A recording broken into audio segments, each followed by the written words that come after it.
প্রিয় দেশের স্বার্থে অতীতে আমরা একসাথে কাজ করেছি, আগামীতেও দেশের স্বার্থে ইনশাল্লাহ আমরা একসাথে কাজ করব। তারেক রহমান সাহেব সহ বিএনপির নেতৃবৃন্দ একই আকাঙ্ক্ষা ব্যক্ত করেছেন, আমরাও একই আকাঙ্ক্ষা ব্যক্ত করার জন্য এখানে এসেছিলাম। আমরা সবাই জানি বিএনপি চেয়ারপারসন সাবেক প্রধানমন্ত্রী বেগম খালেদা জিয়া, তিনি জাতিকে তিনবার নির্বাচিত প্রধানমন্ত্রী হিসাবে নেতৃত্ব দিয়েছেন। এর বাইরেও তার একটি সংগ্রামী আপসহীন জীবন ছিল। তিনি গণতন্ত্র পুনঃপ্রতিষ্ঠা এবং মানুষের নাগরিক অধিকার প্রতিষ্ঠার জন্য আজীবন লড়াই করে গেছেন। সেই লড়াই করতে করতে তার শেষ জীবনটা অত্যন্ত বেদনাদায়কভাবে জেলেও একাকিত্বে কেটেছে। এই সময় যারা দেশ শাসন করেছেন তারা তার সাথে অমানবিক আচরণ করেছেন। তিনি যখন গুরুতর অসুস্থ হয়ে পড়লেন তখন তাকে বিদেশে নেওয়ার জন্য দল পরিবারের পক্ষ থেকে বারবার অনুরোধ করা হয়েছে। সরকার তো আমলে নেইনি, বরঞ্চ এগুলা নিয়ে বারবার উপহাস করেছে। আল্লাহ তাআলার বিচার ইতিহাসের অমুক বিধান। শেষ পর্যন্ত তিনি চিকিৎসা নিয়েছেন, বিদেশেও গিয়েছেন, কিন্তু ততক্ষণে তার বিশাল ক্ষতি হয়ে গিয়েছে। সেই যে তিনি ব্রিটেন থেকে ফিরে আসলেন, আর কিন্তু বিদেশ চিকিৎসা নিতে যাওয়ার মতো উপযুক্ত স্বাস্থ্য আর তার থাকলো না। স্বাস্থ্যটা এতটাই ভেঙে পড়লো যে শেষ চিকিৎসা তাকে দেশেই নিতে হয়েছে। এই ক্ষেত্রে আমরা তার আত্মার মাগফিরাত কামনা করি।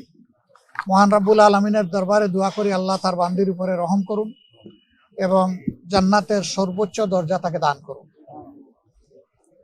আমরা সহানুভূতি জানাই, সহমর্মিতা জানাই তার সন্তান বিএনপির ভারপ্রাপ্ত চেয়ারম্যান জনাব তারেক রহমান সহ তাদের পরিবারের সদস্যবৃন্দ, সংগঠনের নেতাকর্মী এবং তার চিকিৎসা কাজে যারা নিয়োজিত ছিলেন, সেই সমস্ত চিকিৎসক সমাজের প্রতিও আমরা ধন্যবাদ জানাচ্ছি, কৃতজ্ঞতা জানাচ্ছি যে তারা বেগম খালেদা জিয়া দেশনেত্রীকে অত্যন্ত আন্তরিকতার সাথে তাদের সর্বোচ্চ যোগ্যতা অনুযায়ী তারা চিকিৎসা সেবা দিয়েছে।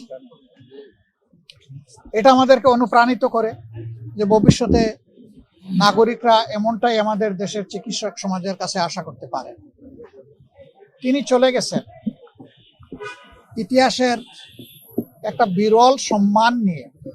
তার শেষ বিদায় সম্বর্ধনা অনুষ্ঠিত হয়েছে গতকাল এবং মানুষ আবেগ দিয়ে, চোখের পানি দিয়েই তাকে বিদায় দিয়েছে। এইটা তার পাওনা ছিল। উনি জাতির জন্য যে অবদান রেখেছেন, তিনি তার পাওনাটাই আল্লাহর পক্ষ থেকে পেয়েছেন। তার এই পাওনা দেখে আমরা অনুপ্রাণিত হই। আমরাও যদি জাতির জন্য সেরকমটা অবদান রাখতে পারি, হয়তোবা এদেশের মানুষ আমাদেরকে এইরকমই একদিন বিদায় দেবে। এটা সবার কপালে জুটে না। এই সম্মানটা পাওয়া, মানুষের চোখের পানি দিয়ে বিদায় সম্বর্ধনা পাওয়া, এটা বিশাল ব্যাপার। আমরা এই জন্য আল্লাহ রাব্বুল আলামিনের শুকরিয়া আদায় করি যে তিনি তার বান্দির প্রতি রহমশীল হয়েছেন। দেশ এখন একটা গুরুত্বপূর্ণ বাঁকে আছে। আগামী নির্বাচন অনুষ্ঠিত হবে একই দিনে, জাতীয় সংসদ নির্বাচন এবং গণভোট। সংস্কারের জন্য গণভোট আর সরকার গঠনের জন্য সাধারণ নির্বাচন। 12 তারিখের এই নির্বাচন নির্বিঘ্ন হোক, সুন্দর হোক এবং গ্রহণযোগ্য হোক, আমরা এটা দোয়া করি। আজকে এই বিষয় নিয়ে আমরা আলাপ আলোচনা করেছি এবং আমরা এটাও বলেছি, প্রিয় দেশের স্বার্থে অতীতে আমরা একসাথে কাজ করেছি, আগামীতেও দেশের স্বার্থে ইনশাল্লাহ আমরা একসাথে কাজ করব। তারেক রহমান সাহেব সহ বিএনপির নেতৃবৃন্দ একই আকাঙ্ক্ষা ব্যক্ত করেছেন, আমরাও একই আকাঙ্ক্ষা ব্যক্ত করেছি।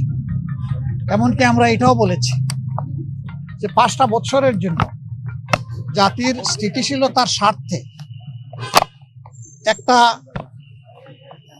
সুন্দর পরিবেশ ফিরিয়ে আনার স্বার্থে আমরা সবাই মিলেমিশে ভালো কোনো চিন্তা করতে পারি কিনা, সেটাও আমাদের চিন্তা করা দরকার।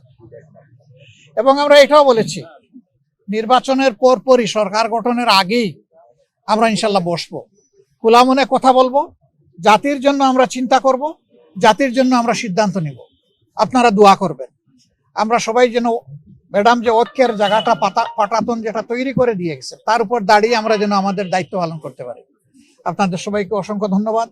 আবারও ম্যাডামের আত্মার মাগফিরাত কামনা করছি এবং সুখ সন্তপ্ত পরিবার, তার আপনজন, প্রিয়জন, তার সহকর্মী বৃন্দ তথা দেশবাসীর প্রতি আমরা গভীর সমবেদনা জ্ঞাপন করছি। আসসালামু আলাইকুম ওয়া রাহমাতুল্লাহ।